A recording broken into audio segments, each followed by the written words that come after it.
क्या चाहते हैं आप लोग भक्ति से, भगवान से क्या चाहते हैं आप लोग बताइए। प्रयागराज जी में आप बैठे हैं, कुंभ का मेला है, आज मकर संक्रांति है। आज कहा जाता है कि प्रयागराज जी में आज गंगा में डुबकी लगाने से, आज गंगा यमुना में, पवित्र नदियों में, नर्मदा में आज विशेषतः कुंभ प्रयाग में आज डुबकी लगाने से व्यक्ति के जन्म जन्म के पाप धुल जाते हैं। ये आज के स्नान की महिमा है। आज से माघ स्टार्ट हो गया, आज से सूर्य भगवान मकर राशि में स्थित हो गए, इसी को कहते हैं मकर संक्रांति। आज तिल दान करने की भी बड़ी महिमा है। तिल का दाना बहुत छोटा होता है। तिल का दाना कैसा होता है?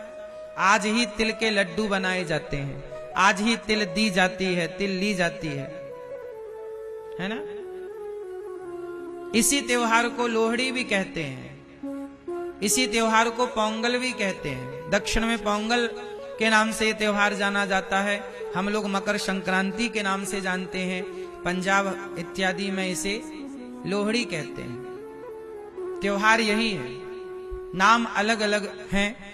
और आज तिल के लड्डू बना करके दिए जाते हैं, खाए जाते हैं, खिलाए जाते हैं। आज के दिन स्नान और दान की बड़ी महिमा है। कुछ ना हो आपके पास तो तिल होगी, तिल एक दाना, वो भी दान करने का बड़ा महत्व है। तिल आखिरी ऑप्शन है, तिल आखिरी ऑप्शन है कि आज के दिन हम किसी भूखे को भोजन कराएं, किसी प्यासे को पानी पिलाएं, किसी जरूरतमंद की जरूरतें पूरी करें, हम किसी की मदद करें। आज पुण्य का दिन है, आज से पुण्य करने का संकल्प लीजिए कि आज से हम सदा सबका भला करने का संकल्प ले रहे हैं। हमारे विचार गंगा की तरह पवित्र होंगे। आज हम किसी को भोजन कराएं। देखो ना, गौरी गोपाल भगवान का अन्न क्षेत्र प्रयागराज में भी चल रहा है और हजारों भक्त प्रसाद पाकर अपनी भूख मिटा रहे हैं। कितना आज कल बहुत लोगों ने कहा कि महाराज जी हमारे नाम से भी प्रयागराज जी में अन्न क्षेत्र बंटवाइएगा, ताकि हमारे भी, हम नहीं आ सकते तो क्या हुआ, हमारे नाम का प्रसाद प्रयागराज के भक्तों को मिल जाएगा, यहाँ आने वाले तीर्थ यात्रियों को मिल जाएगा, तो वह भी हमें पुण्य बढ़ाने वाला कार्य हमसे होगा। तो आप भी यदि आए हैं तो आप भी सेवाएं करें, और नहीं आए तो आप भी अपनी ओर से गौरी गोपाल जी का जो अन्न क्षेत्र यहाँ प्रयागराज जी में हजारों भक्तों के लिए खुला है, कोई भी आओ, सबको भरपेट प्रसाद मिल रहा है। आप भी इन सेवाओं से अपने आप को जोड़िए कि आपका भी अन्न मतलब तिल, एक जरा तिल भी तो एक अन्न है, तो तिल भर मतलब थोड़ा सा ही अन्न आपके नाम का भी यहां बटे। प्रिय भक्तों, प्रसंग था कि भगवान नरसिंह जी का मायरा भरने आ गए। उनके बेटे की मृत्यु हो गई। लोगों ने कहा तुम इतने बड़े भक्त थे, पर तुम्हारा बेटा क्यों चला गया? बोले बेटा तो जाना ही था, हम भी तो जाएंगे। इस संसार में कोई अमर ना होगा, फिर जब अमर नहीं होगा तो भक्ति क्यों करना है? तो आओ हम बात करते हैं, भक्ति क्यों करना चाहिए, प्रयागराज क्यों आना चाहिए, प्रयागराज क्यों आना चाहिए, गंगा क्यों नहाना चाहिए, वृंदावन क्यों आना चाहिए, तीर्थ यात्रा क्यों करनी चाहिए, भागवत क्यों सुननी चाहिए। इसके बहुत सारे कारण हैं, उनमें से कुछ कारण मैं आपको बताऊं। ऐसा है कि देखो, एक गुरु जी के दो शिष्य थे। गुरु जी के शिष्य हैं दो। एक शिष्य था, वो वैश्या के घर जाकर के और वहां मुजरा देखा करता था। एक गलत गंदी स्त्री के पास जाता, उसका नाच गाना देखता। तो जो दूसरा चेला था वो बढ़िया रोज सत्संग करता, कथाएं सुनता, कीर्तन करता। एक चेला मंदिर जाता, पूजा करता, सत्संग करता। दूसरा चेला पराई स्त्री के यहां जाता, मुजरा देखता, नाच गाने देखता। एक दिन क्या हुआ कि जो वैश्या के घर जाता था, उसे रास्ते में सोने से भरी थैली मिल गई, सोना मिल गया। और जो पूजा करके लौटा, सत्संग करके लौटा, तो उसके पांव में एक लोहे की कील घुस गई। जब लोहे की कील घुसी तो लंगड़ाता लंगड़ाता गुरुजी के पास आया। गुरुजी, मैं मंदिर जाता हूं, कीर्तन करता हूं, किसी का बुरा नहीं करता, तो मेरे पांव में कील घुस गई। और वो वैश्या के घर जाता है, गलत काम करता है, और उसे सोने की थैली मिल गई। ये कैसा न्याय है तुम्हारे भगवान का? तब गुरुजी ने हंसकर कहा, बेटा, भगवान के न्याय को तू नहीं जानता। भगवान के न्याय को भगवान ही जान सकते हैं। कैसा न्याय है गुरुजी? गुरुजी बोले, बेटा, तुम केवल वर्तमान को जानते हो, प्रेजेंट को समझते हो, जबकि भगवान तुम्हारे बीते हुए कल को और आने वाले कल को भी समझते हैं। कैसे गुरुजी? तब गुरुजी ने कहा कि बेटा, उसे जो सोने की थैली मिली है ना, वो पिछले जन्म में बहुत पुण्यात्मा था। आज के दिन उसे कहीं का राजा बनना था।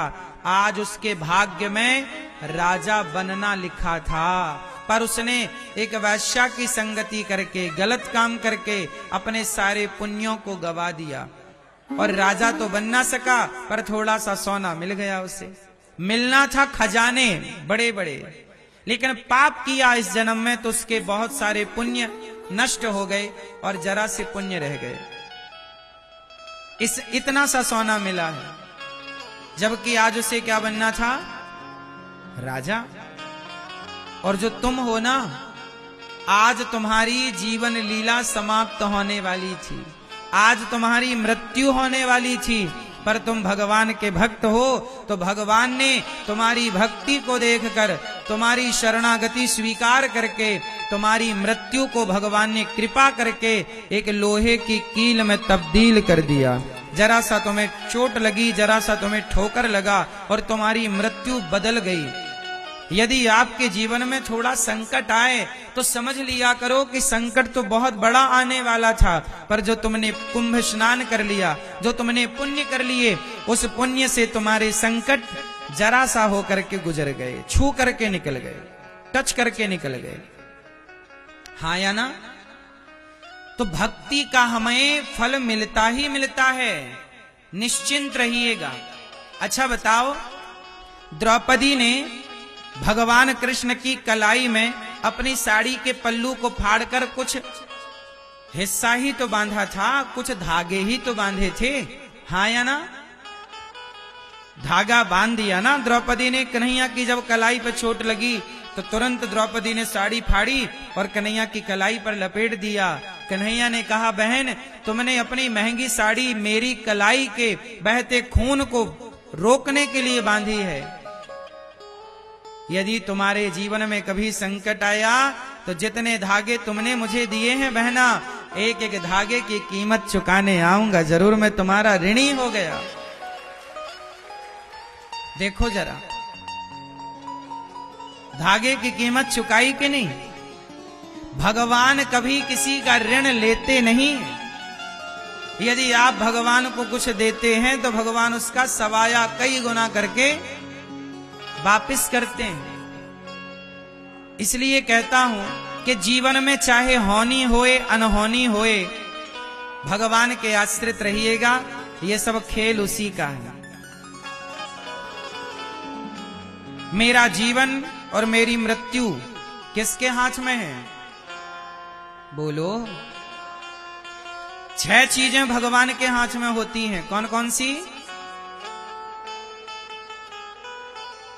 हानि लाभ, जीवन मरण, यश अपयश विधि हाथ। 6 चीजें भगवान के हाथ में है।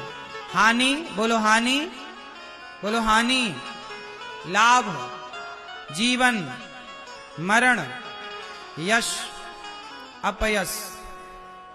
किसके हाथ में है? भगवान के हाथ। इसलिए कहता हूं कि जीवन में हानि होए तो परेशान ना होइए।